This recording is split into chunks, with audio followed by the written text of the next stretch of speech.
আমাকে যদি জিজ্ঞেস করে কেউ যে বাংলা পয়লা বৈশাখ প্রথম কোন বছর উদযাপিত হয়েছিল, আমি বলতে পারবো না।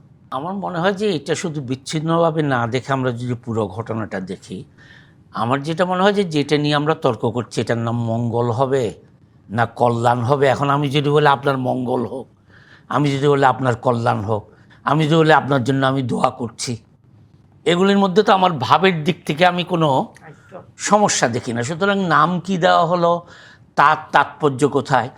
এখন যদি বলা হয় যে না এই নামটার মধ্যে কী বলা যেত পুরনো সংস্কৃতের ছাপ আছে, তো সংস্কৃতের ছাপ যদি আমরা উঠাতে চাই তাহলে আমাদের পুরো ভাষাটাই উঠিয়ে দিতে হবে।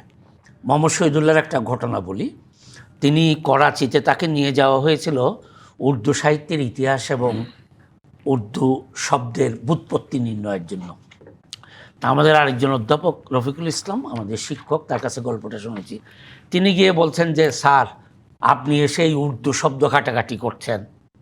বলে যে শোনো, তোমরা তো জানো না এই উর্দু আর হিন্দি এগুলি তো খুব কাছাকাছি, এবং বাংলা যতটা সংস্কৃতের শব্দ নিয়েছে এই বিবর্তনের মধ্যেও আমরা চিনতে পারি না, উর্দু সেরকম শব্দই নিয়েছে।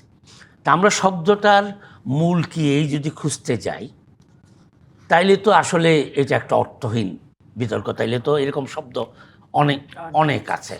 আমার মনে হয় যে এই যে বিতর্ক যারা করছে তাদের একটা উদ্দেশ্য হচ্ছে পয়লা বৈশাখকে কোনো না কোনোভাবে বিতর্কিত করা। যখন অন্য কিছু পাওয়া যাচ্ছে না তখন এই সব কথা বলা যাচ্ছে। কিন্তু আমাকে যদি জিজ্ঞেস করে কেউ যে বাংলা পয়লা বৈশাখ প্রথম কোন বছর উদযাপিত হয়েছিল, আমি বলতে পারবো না। কারণ ইতিহাসে কোথাও আজম পেয়েছে কিনা জানি না, আমি কোথাও খুঁজে পাই নাই যে ওই বছর প্রথম পয়লা বৈশাখ উদযাপিত হয়েছে। একটা একটা বলা হয় এরকম যে নওরোজ থেকে আকবর, দেশবিদ হতে পারেন 1556 সালে হয়তো এরকম বলে, কিন্তু এগুলি কোনো কিছু দেখাতে পারেনি। অনেকে বলে যে আকবরের সময় হয়েছে ইত্যাদি।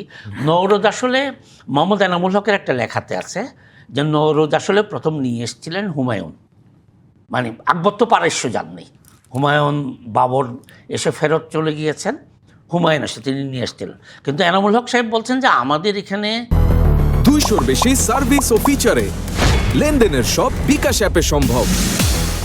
যেভাবে আমরা নববর্ষটা পালন করি আর নওরোজ যেভাবে পালিত হয় ওই দুইটার মধ্যে তেমন সম্পর্ক নেই। তাদের মিনা বাজার এইটা সেটা নানা জিনিস, এবং বলছে যে পাকিস্তান হওয়ার পর 2-1 বছর ঢাকাতে এটা চেষ্টা করা হয়েছিল নওরোজের মতো করে করার জন্য। কিন্তু বাঙালির পয়লা বৈশাখের উৎসব তো অনেক বেশি প্রতিষ্ঠিত, অনেক বেশি প্রাণের আবেগে, সুতরাং ওইটা কার্যকর হয়নি। তো এগুলি অনেক পরিমাণে আমার মনে হয় যে বিতর্কের জন্য বিতর্ক করা, এগুলি আসলে বিতর্কের কোনো অর্থ আমি খুঁজে পাই না।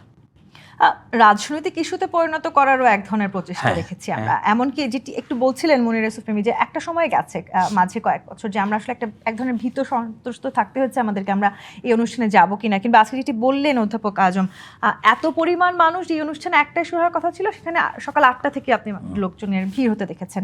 কিন্তু এই যে ভয়টা ঢুকিয়ে দেওয়া, কিংবা বিগত সময়ে আমরা আসলে পয়লা বৈশাখের উৎসবে যে ধরনের হামলা হতে দেখেছি, এর পেছনেও তো নিশ্চয়ই কেউ না কারো দায় আছে। সেই দায় কিন্তু আমরা এখনো পর্যন্ত কাউকে নিতে দেখি নাই। এইগুলো আসলে কিসের ইঙ্গিত? না, একটা হচ্ছে যে এইটার যদি একটু পেছন দিকে আমরা তাকাই, মানে ভারতবর্ষের অথবা দক্ষিণ এশিয়ার একটা সমস্যা হচ্ছে মধ্যপ্রাচ্যে সকলে মুসলমান হয়ে গেছে, ইরান পর্যন্ত মোটামুটি। ওখানে অন্য বিভাজন আছে, শিয়া, সুন্নি, কুর্দি ইত্যাদি। কিন্তু দক্ষিণ এশিয়ার ক্ষেত্রে যেটা ঘটেছে, আপনারা যদি জনসংখ্যার দিক থেকে দেখেন, পশ্চিমাঞ্চলে মুসলমান অনেক বেশি এবং পূর্বাঞ্চলে অনেক বেশি। মাঝখানের মোট মুসলমান জনসংখ্যা অনেক বেশি, কিন্তু কোথাও তারা সংখ্যাগরিষ্ঠ না। এটা কিন্তু একটা আমাদের এই যে ম্যাপটা, আমরা যে ধর্মের একটা ম্যাপ তৈরি করি কে কোন ধর্ম অবলম্বনী, তাহলে এইটা কিন্তু একটা পিকুলিয়ার অবস্থা যেটা অন্য কোথাও পাওয়া যাবে না। এইটার সুযোগ নিয়েই তো এক সময় ইংরেজরা এখানে বিভেদ সৃষ্টি করে এবং আমরা নিজেরাও খানিকটা ভুল বুঝে একটা বিভাজনের মধ্যে গেলাম। পাকিস্তানি আমলে এসে যেটা হলো, যখন বাঙালিত্বের উপর আক্রমণ আসলো, আমরা তো তখন কিশোর অথবা সদ্য যুবক, দুটো ইস্যুকে সামনে নিয়ে আসা হয়েছিল এই বাঙালি জাতীয়তাবাদের পক্ষ থেকে। একটা হচ্ছে পয়লা বৈশাখ, আরেকটা হচ্ছে রবীন্দ্র নজরুল।